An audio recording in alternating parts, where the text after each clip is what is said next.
Tadi karena ada konsep di mana merawat itu adalah sisi di mana kita menjaga, lalu merawat itu lebih baik menjaga daripada sebelum nanti kita mengobati, kan gitu. Jadi ada konteks yang namanya sakit. Lalu ada pertanyaan, bagaimana kita tahu ancaman seperti apa ketika kita sakit ada kutip sehingga bisa menghindari rasa sakit itu. Terus caranya piye le obati. Satu. Yang kedua, seperti apa asa yang ideal? Tadi ada nafsu, terus ada apa lagi ya, Kang Haji? Terus ada apa lagi tadi? Allah, ini pertanyaan yang susah. Gimana agar tidak sakit? Kenapa sakit selalu diasosiasikan dengan hal yang buruk? Padahal kita juga punya konsep yang namanya ngeruat. Ngeruat itu menghancurkan untuk menjadi lebih baik. Gimana kamu tidak membiarkan kain terpotong untuk bisa menjadi baju? Gimana batu kalau nggak digosok sakit bisa mengkilat? Gimana bisa kamu kuat kalau tidak menghadapi kesulitan? Itu semua mindset. Mindsetnya gimana sih? Kesulitan itu untuk menghukummu atau untuk menguatkanmu? Nah kadang-kadang di sini sang Gen Z akeh rae. Akeh Gen Z. Kocok-kocok Gen Z ini kan masalah terbesarnya kalau posting like-nya sedikit ya kadang-kadang. Atau followernya turun ngono rasane ditinggal sama dunia kadang-kadang gitu tuh. Kalau generasi apa Beb Anis ini nek ditinggal wis ora ngaruh, nek dikaplok lagi nesu. Fisik jelas sakitnya kan gitu. Ini terus terang saya fokusnya di mana agak bingung.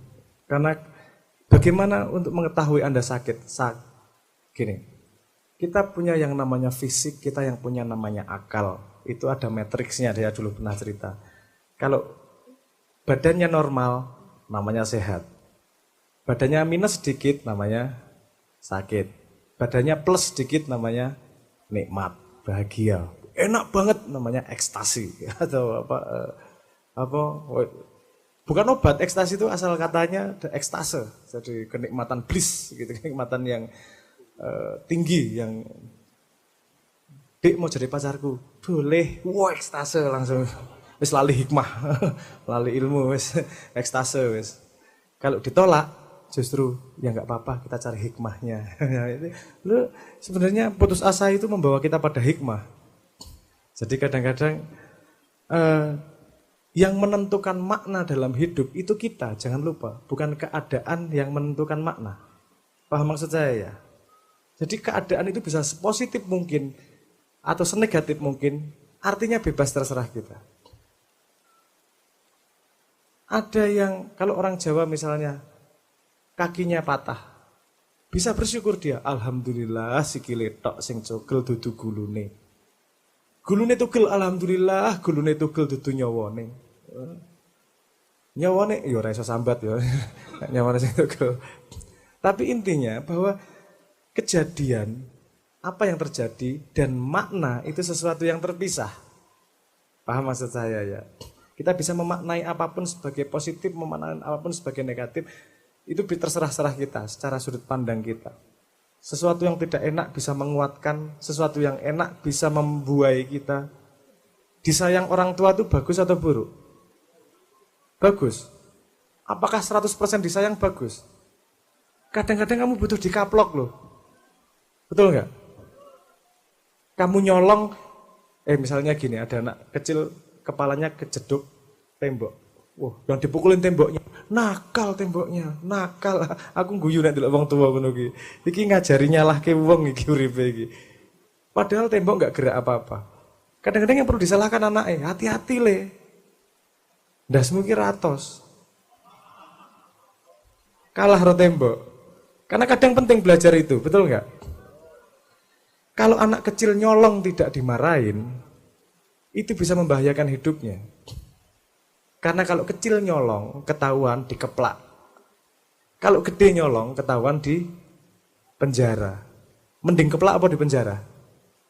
Anda tidak mau dikeplak, resikonya di penjara. Jadi apakah ketidakenakan itu selalu buruk? Belum tentu. Kadang-kadang itu mengajarkan kita untuk tidak mengulangi kesalahan pada skala yang lebih besar. Nah tadi itu bertanya, ada salah satu pertanyaan, gimana kok Mbah Nun dan tetap semangat terus ya. Saya tidak bisa mewakili jawaban Mbah Nun ya. Mungkin saya hanya bisa mewakili jawaban sebagai anak Mbah Nun yang mungkin sedikit-sedikit belajar dari Mbah Nun. Melakukan sesuatu itu bukan urusan pengen memperbaiki sesuatu. Kalau paling dasarnya itu bukan terus harapan harus terjadi, harapan harus bagus, harapan kemana. Paling dasar basicnya itu karena ngisi waktu, Mas. Slow. Hidup itu yang pasti apa? Mati itu. Kamu mau sukses kayak apa endingnya? Mati. Mau bojone piro wae endingnya mati, soluhe cepet malah. Apa mau utangnya akeh dan seterusnya endingnya mati. Oke. Jadi kalau mau dirangkum, salah satu sudut pandang mengatakan bahwa hidup itu adalah ngisi kegiatan ngantri nunggu mati. Oke. Daripada bengong ngisi kegiatan, yuk melakukan sesuatu yang siapa tahu membuat keadaan lebih baik. Wes, berhasil nggak berhasil itu di tangan Tuhan. Wes, monggo. Tapi kalau berhasil ya alhamdulillah. Ternyata diberi kesempatan sama Tuhan untuk membuat sesuatu jadi lebih berhasil. Kalau enggak ya hidup tidak sia-sia. Tuhan, saya sudah menggunakan waktu yang disediakan untuk mencoba melakukan sesuatu, merubah sesuatu agar menjadi lebih baik. Wes, karena mau melakukan itu atau enggak melakukan itu sama-sama endingnya mati. Karena paham maksud saya ya? Jadi bukan karena tujuan yang mulia orang. Bahkan selo nunggu mati. Yuk ngelakoni sesuatu yang siapa tahu bisa mengubah keadaan lebih baik. Salah satunya tadi tentang pemilu. Pemilu itu 5 tahunan dan kita putus asa terus-terusan. Kita mau milih tai kucing, tai sapi atau tai anjing kan gitu. Ruwet ki. Tapi melihatnya enggak seperti itu. Kita semua lahir sudah di negara Indonesia. Dan ketika Anda lahir, negaranya sudah demokrasi. Gelem ra gelem voting. Anda setuju enggak setuju? Anda voting. Karena wis kadung neng. Jadi ini pertanyaannya bukan urusan setuju atau enggak setuju. Urusannya tanggung jawab menjadi warga negara. Pertanyaan berikutnya, apakah semua voting itu, apakah semua coblosan itu sama, seimbang? Nah, itu pertanyaan yang tadi coba kita jawab. Waktu itu 5 tahun yang lalu kita buat yang namanya pantau bersama. Apa itu pantau bersama? Konsepnya gini. Ayo kita tanya masyarakat, kira-kira pertanyaan apa yang paling banyak pengen ditanyakan ke calon. Seminggu sekali kita kirim ke sana, terus jawabannya dikasihin ke masyarakat. Ternyata ada masalah. Masyarakat kita males baca. Oke, nggak berhasil nih. Gimana ya, kan gitu. Karena memilih itu juga menentukan arah bangsa, betul nggak? Kalau Anda selama ini tidak percaya memilih karena dikhianati terus, mungkin ada yang salah dengan kita. Mungkin memilih kita judi loh selama ini. Anda ya, tahu betul yang Anda coblos siapa? Di daerahmu wis. Sebutkan 2 caleg DPD. Bisa nyebut? DPRD? DPRD apa? DPR provinsi? DPR RI? Gak ngerti? Nah, baliho-baliho kayak ono sing kelingan siji. Apalah, biasanya itu cari kata-kata yang apa namanya? Menggigit tuh. Apanah merakyat tuh. Cah kampung dewe. Apa mana biasanya? Berani jungkir balik demi rakyat. Apa? Oh, ngene yang bari. Bahasa Pati. Itu lumayan lah ngono iki. Aku ndelok di Lampung itu ketika lewat anaknya si A. Ada gitu, anaknya si A, anaknya si B, gitu. Ya di Lampung Pak ada ya, akeh gitu. Anak kandung si A, gitu. Anak angkat si B, aku ya Allah, aku ngerti. Kok ora tekan mbahmu sisan mo ya. 7 turunan disebut. Gitu. Kita punya masalah dengan pemilihan, betul. Kita punya masalah dengan pemilihan. Dan saya dulu punya pertanyaan begini, Indonesia itu 80% orang Islam. Dan kita semua berdoa Indonesia lebih baik.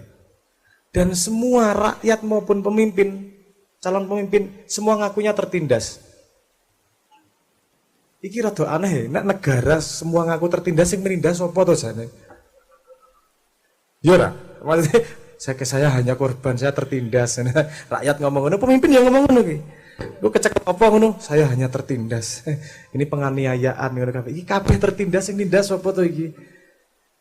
Ini ternyata bukan masalah unik. Ini masalah banyak di dunia yang merasa, di dunia banyak ada potret seperti ini. Ada sebuah masyarakat, semuanya pengen bagus, tapi kok semuanya malah merasa tertindas. Apa yang salah sih? Nanti kita bahas ke situ. Tentang pemilu ya, nanti kita perlu agar kita tenang. Agar tenang ngapain gitu loh maksudnya.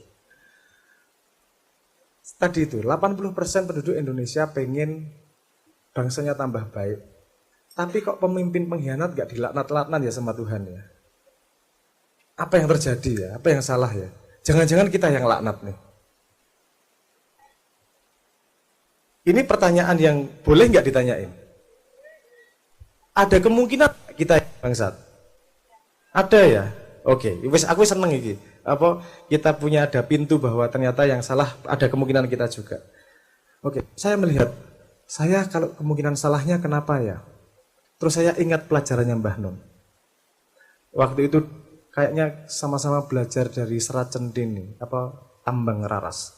Bahwa hubungan manusia, hubungan itu bisa dilihat dipotret dengan pola feminin ketemu feminin, feminin ketemu maskulin, maskulin dan feminin dan seterusnya ya. Sekarang kita lihat pada hubungan personal, laki-laki dan perempuan, maskulin dan feminin. Yang milih yang perempuan atau yang laki-laki? Yang milih perempuan, yang menawarkan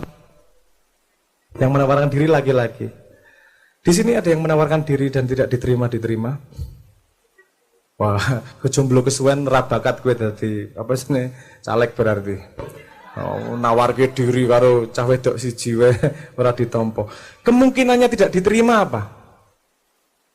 Karena yang memilih punya kriteria. Betul nggak?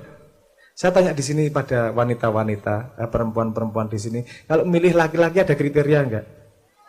Ada ya? Werawaton teko ya. Dek saya cinta, oke lah. Serangan fajarnya berapa, Dek? Mas, enggak kayak gitu kan? Mahar. Tapi ada kriterianya ya? Kasih contoh kriterianya apa? Hah? Ganteng oke. Brengosen misalnya. Gondrong kan? Kayak Yesus gondrong ya. Sugih rapopo, yang penting pinter. Nah iya. Saya tanya sama yang cowok, kalau yang kamu deketin punya kriteria, kamu ngikutin kriteria itu atau enggak? Misalnya cewek yang kamu naksir, seneng cowok yang gundul sebelah. Misal, bayangkan, kowe bakal mendekati dengan gundul sebelah apa ora? Hah? Oh, nek jenenge naksir apa wae dilakoni ya? Ya ora? Wong cinta itu buta. Aha. Berarti yang menentukan kriteria yang memilih perempuan. Kalau yang perempuan tidak punya kriteria artinya apa? Perempuan murahan, pekok, nggak punya martabat, betul nggak? Mesti duwe standar dong, kan gitu ya. Dan yang laki-laki memperbaiki dirinya agar bisa mengikuti standar yang diminta sama wanita. Standarnya motor aku yang duwe pit nyicil. Apel motor diusahake raketang pinjol. Duh, demi cinta ki buta loh matane ki sok-sok arek-arek iki. Tapi bener nggak? Kalau kamu deketin cewek pasti ngikutin kriteria ceweknya, betul nggak? Dan yang cewek yang punya martabat, dia pasti punya kriteria. Sehingga yang laki-laki harus memenuhi kriteria yang cewek. Oke, itu hubungan manusia laki-laki dan manusia perempuan.